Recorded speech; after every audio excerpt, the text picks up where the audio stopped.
Hey everyone, welcome back to the Incredible India podcast series. Today, we're taking a deep dive into a world just brimming with aroma, history, and, well, unparalleled flavor. Indian spices. Just close your eyes for a moment and think about it. That unmistakable scent of cardamom in a chai, or maybe the sizzle of cumin seeds hitting hot oil. It's really more than just a culinary sensation, isn't it? It feels like centuries of stories and culture permeating the air around you. Our guide for this fascinating deep dive is Spices of India, a journey through flavors and history from Five Senses Tours. And our mission, as always, is to pull out the most potent nuggets of knowledge about these aromatic treasures. We want to make sure you're well informed and maybe even discover some truly surprising facts along the way. But before we journey deeper, the source brings up this really intriguing question, one that apparently stumps even top culinary minds. Which single Indian spice possesses the most transformative power over any dish? Keep that question simmering in your mind as we explore. And that question, well, it perfectly captures the sheer depth of this topic, doesn't it? Because Indian spices aren't just, ingredients that make food taste better. They are profound cultural storytellers. They're like threads woven through the very fabric of history, and they've deeply impacted global commerce, civilization. I mean, they literally shaped the world as we know it. That's a really powerful statement. Cultural storytellers. That makes me wonder, where does their story actually begin? Are we talking something really ancient, or is it more, say, a medieval thing? How far back does this history go? Oh, it goes way back. Imagine a world where the scent of turmeric was already in ancient pots, used in healing rituals thousands and thousands of years ago. Yeah. That's really how far back we're talking. There's archaeological evidence from the Indus Valley civilization, between 3300 and 1300 BCE, that shows people were actively using turmeric, mustard, and garlic over 4,000 years ago. It's truly mind-boggling. Wow. And if you look at the Vedic texts from around 1500 BCE, they don't just list spices, they actually detail their crucial roles, both in everyday cooking and in, well, sophisticated medicinal practices. Early Ayurvedic practitioners were already crafting these really intricate spice combinations to treat ailments. Pretty amazing precision, actually. So these tiny seeds in dried plants, they weren't just for flavor or medicine then. The source material says they became more valuable than gold. Can you expand on that? How significant did that value become, especially for empires like, say, Rome? It's astonishing, really. These weren't just goods. They were the engines of early globalization, you could say. Roman emperors would, quite literally, drain their treasuries to import Indian black pepper. And certain spices, like cardamom, commanded prices that could, well, practically buy a small kingdom. This wasn't just trade. It was like a driving force behind destiny. Wow. India was right at the absolute heart of this ancient trade network, connecting distant civilizations long before, modern communication even existed. The world's first truly global marketplace revolved around getting spices like cinnamon, pepper, cardamom from Indian shores to faraway lands.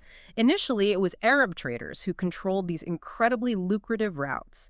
They meticulously guarded their sources and, quite entertainingly, spun these tales of spices guarded by mythical creatures just to deter competitors. Oh, that's brilliant. And it's fascinating how this trade fueled history. We often think of explorers like Columbus just, seeking new lands. But the source points to a much more specific and powerful motivation behind those big voyages, doesn't it? Precisely. Columbus wasn't just looking for new continents. His main driving force was to find a direct sea route to India's spices, right? Yeah. To bypass those Arab middlemen. And when European powers finally discovered these direct sea routes in the 15th century, it didn't just open new trade lines, it actually triggered a revolution in global power. The spice trade wasn't just about moving products around, it became this conduit for a huge exchange of ideas, religions, technologies. So much more than just pepper. Exactly. Persian, Arab, Chinese influences flowed into India, while Indian culture spread outward on ships loaded with, aromatic cargo. Portugal, the Netherlands, Britain. They eventually set up colonial footholds in India, primarily to control this immensely profitable trade. These seemingly small seeds and pods quite literally reshaped political boundaries and funded entire empires. It's a profound, lasting impact on world history. It's really clear that the legacy of this history is still so vibrant in Indian cuisine today. And it's not just one single homogeneous spice culture, is it? It feels much more like a mosaic. You've hit on a really key point there. India isn't a single spice culture. It's a living tapestry, woven from dozens of distinct culinary traditions. Each region has its own signature flavor profile, meticulously shaped by local agriculture, the unique climate, historical trade links, and of course, centuries of evolving cultural practices. That variety is just captivating.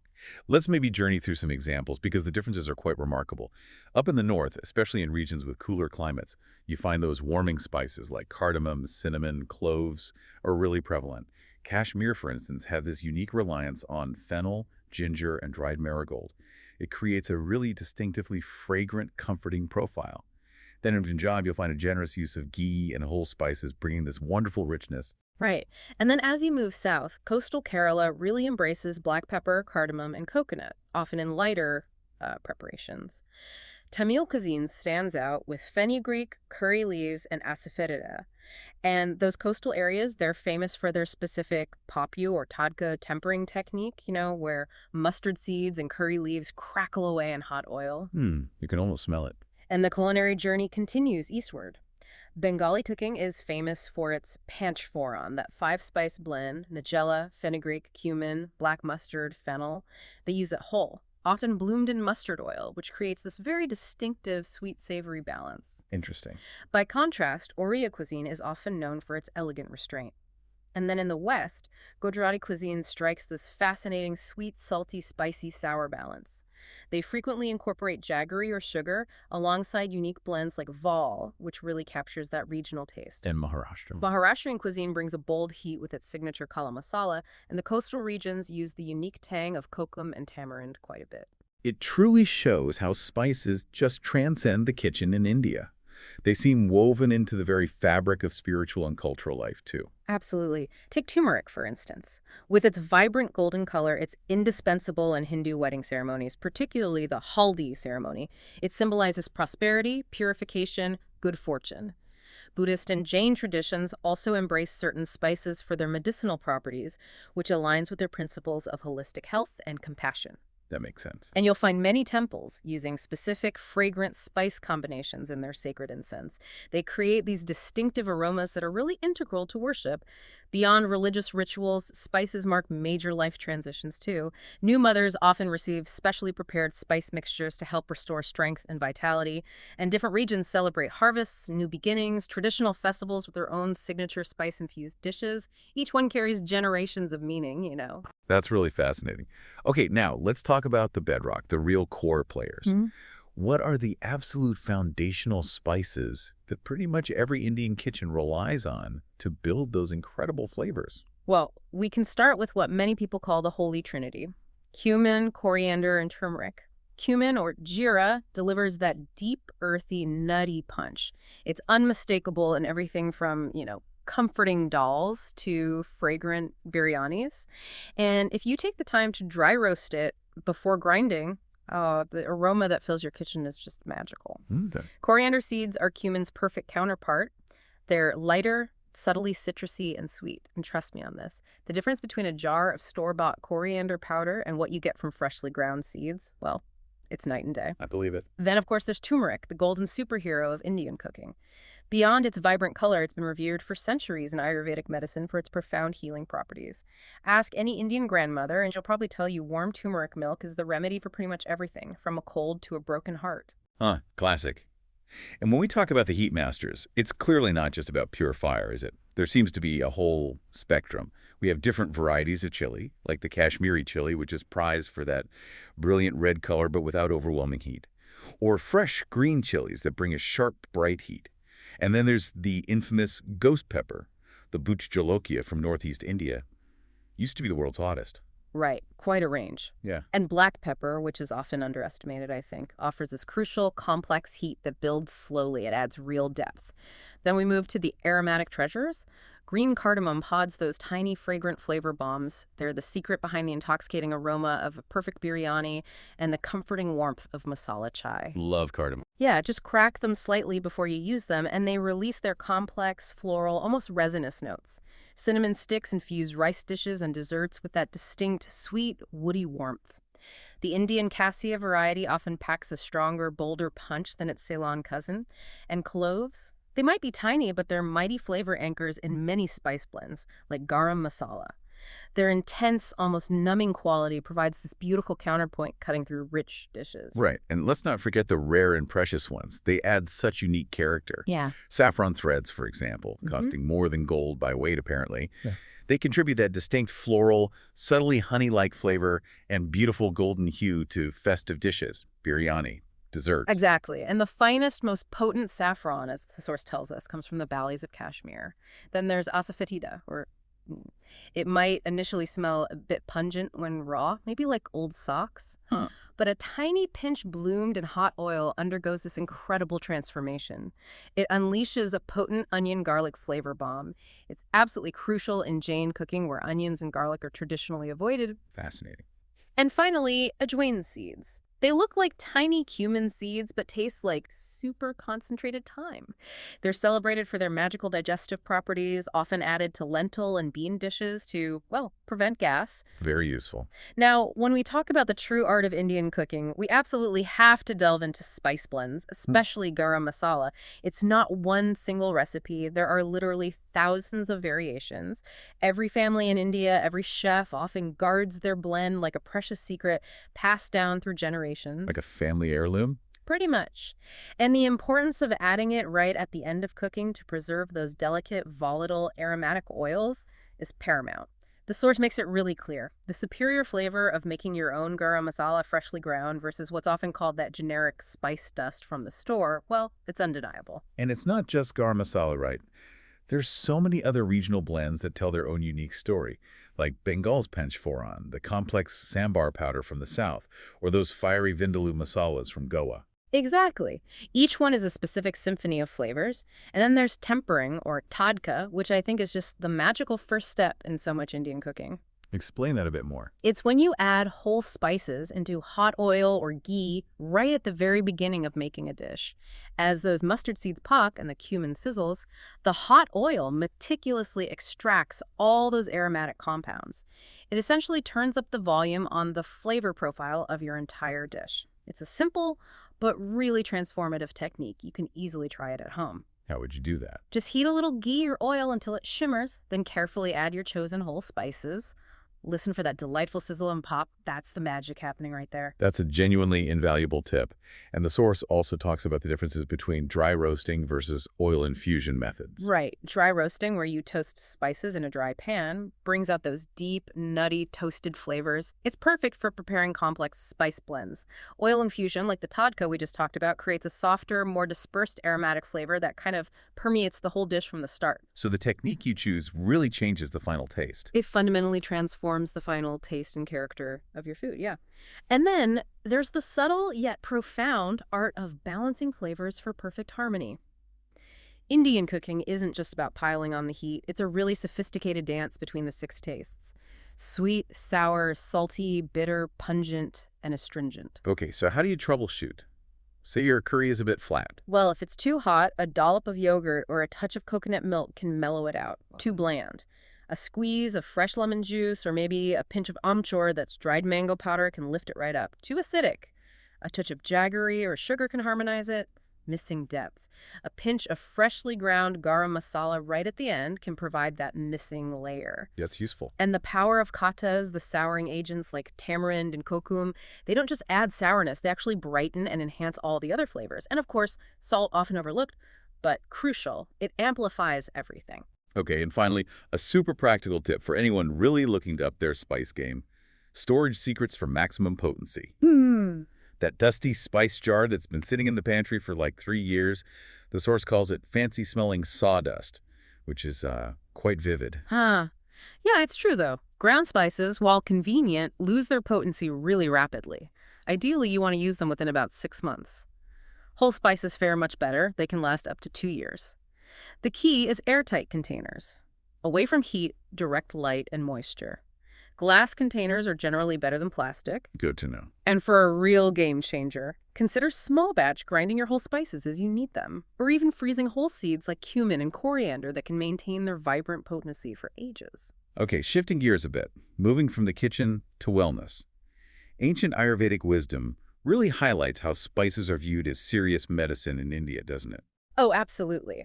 In Ayurveda, each spice is considered to have its own personality.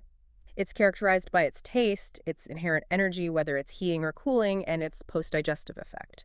Turmeric, for instance, is highly regarded as sattvic, meaning it promotes clarity, purity, balance. It's been used for centuries to purify blood and improve skin health. Right. Cardamom has been celebrated as a powerful digestive aid and breath freshener since, well, way back, maybe 4000 BCE. Black pepper is revered as a master healer, mainly because it significantly increases the bioavailability of other herbs and spices. That's exactly why it's so often paired with turmeric in things like golden milk. Oh, okay. And cinnamon, it works to balance vata and kapha doshas. In simply Ayurvedic terms, this means it has warming properties and helps reduce excess phlegm or mucus. And what's really exciting is how modern scientific research seems to be finally catching up with what Indian grandmothers and Ayurvedic practitioners have known for ages. It is exciting. Curcumin, the active compound in turmeric, now has impressive research backing its anti-inflammatory properties. It's showing promise in managing conditions like arthritis, even depression. Wow. Scientists confirm that cardamom has powerful antibacterial qualities and can help regulate blood pressure. Fenugreek seeds have been shown to help control blood sugar levels, and piperines in black pepper, that compound that makes it pungent, is a genuine marvel. It can enhance the absorption of other nutrients and compounds by up to an astonishing 2,000%. 2,000%. That's incredible. It really is. We also see the remarkable power of immunity-boosting spices. Ginger, with its potent gingerol compounds, is excellent for reducing inflammation and effectively helping fight off respiratory infections. Cloves contain eugenol, which is just an antioxidant powerhouse. So what's a practical way to use these? Well, the source suggests a simple daily immunity ritual. Just steep a cinnamon stick, a few cloves, a couple of cardamom pods, and maybe a thin slice of fresh ginger in hot water. This really mirrors common Indian daily practices where people regularly incorporate turmeric milk or a dash of black pepper in their food or sip on ginger-infused water. That sounds easy enough. And what about for digestive health? Spices seem like superstars there too. Absolute superstars. Those fennel seeds, often offered after meals, they aren't just breath fresheners. Their anihole compound gently relaxes digestive muscles and dramatically reduces bloating. Okay.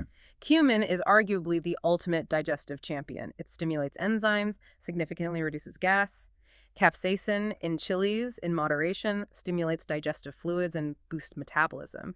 And asafoetida, that hing again, is incredibly effective at combating flatulence, especially when added to bean and lentil dishes. So any quick digestive tips? For an instant digestive fire starter, you could even try a traditional remedy. A tiny pinch of ginger powder, rock salt, and a squeeze of fresh lime juice just before meals. Interesting. Now, looking at today's culinary landscape, it's undeniable that Indian spices are transforming global cuisine way beyond just, turmeric lattes. That seems like just the tip of the iceberg. Oh, absolutely. We're witnessing this global explosion of global fusion cuisine, where Indian spices are really taking center stage. Imagine the vibrant flavors of tandoori chicken reimagined in tacos, maybe with a cumin-spiked salsa. Or the comforting warmth of Japanese ramen infused with a subtle hint of mustard seeds and curry leaves.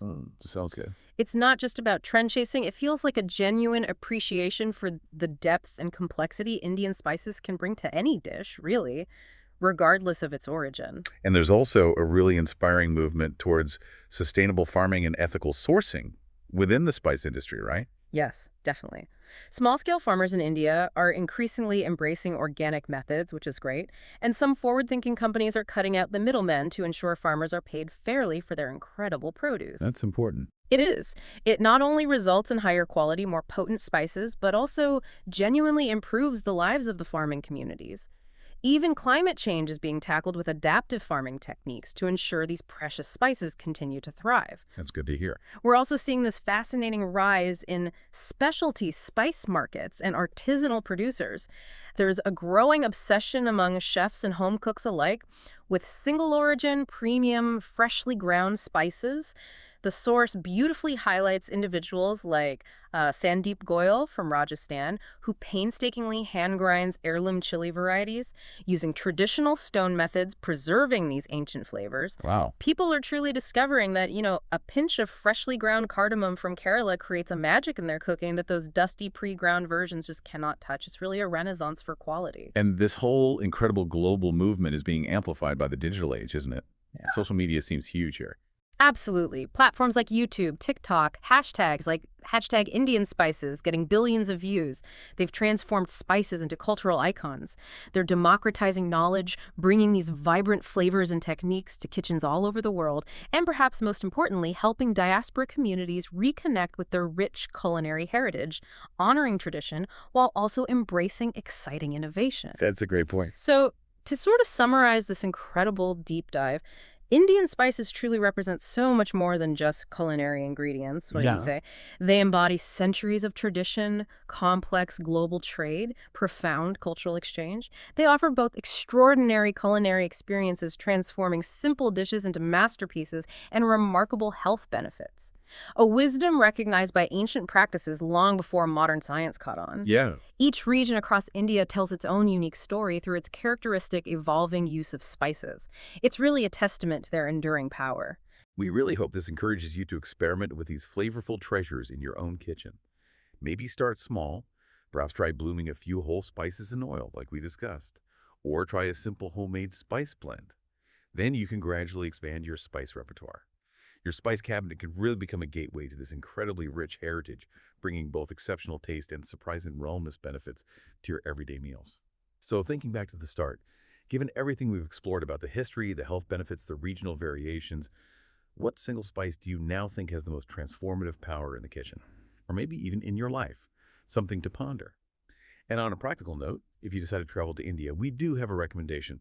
Five Senses Tours organizes tours across India, which are immersive cultural experiences. You can email contact at fivesensestours.com. That's the numeral 5 in contact at fivesensestours.com. Or you can WhatsApp them at +919 845 677 446.